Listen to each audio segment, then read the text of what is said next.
In the heart of the small, fog-shrouded town of Blackthorn, nestled between the dense, ever-whispering pines, sat a crumbling Victorian manor. Inside this haunting house was a doll, a ragged porcelain figure with eyes that glittered unnaturally under the pitch-black night. This doll, known as Eleanora, was infamous in the town for reasons no one dared speak of openly. Lydia, an antique enthusiast, arrived in Blackthorn after her curiosity was piqued by tales of the cursed doll. Driven by a fascination with the arcane secrets of the past, she found herself at the doorstep of the Rutherford estate, the manor's off-hinged front door bemoaning her arrival with an eerie creak. "It's only a doll," she reminded herself, her voice barely a whisper against the muted air. The manor, in its decay, smelled of damp wood and ancient dust, a scent that seemed to cling to Lydia's clothes as she ventured inside. Her footsteps echoed through the empty halls until she reached the parlor where Eleanora sat, primly placed on a faded ottoman. The room was dim, the only light a flickering candle that cast long shadows, bringing to life the embroidered tapestry on the walls. Lydia approached cautiously, her eyes fixed on the doll. Eleanora's glassy eyes seemed to follow her, betraying a presence that sent chills down her spine.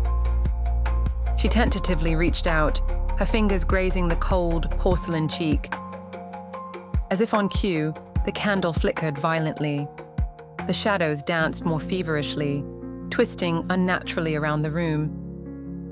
Lydia drew her hand back, startled, half expecting the doll to leap into action. Determined to unravel the mystery, Lydia decided to spend the night in the manor. She set up a small camp in the adjacent library, where the scent of old books blended with the perfume of night jasmines creeping through the broken windows.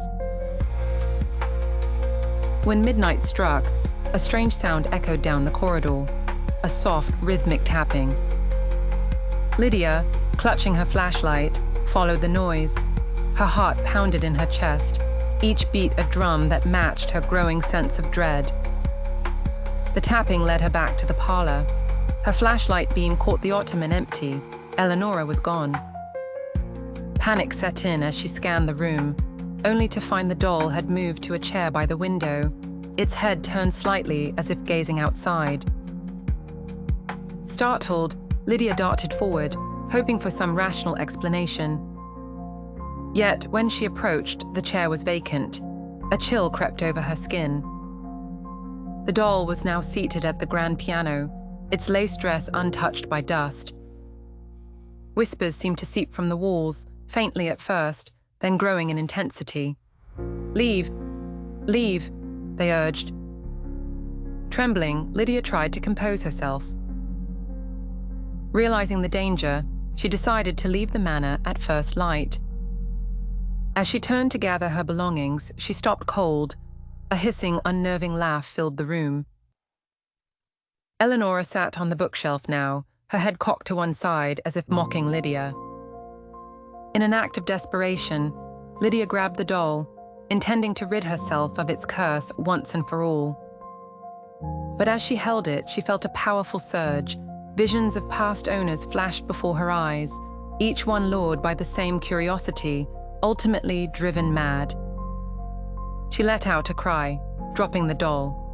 It shattered into fine porcelain pieces, each fragment seeming to wail as they hit the ground. But the whispers did not cease.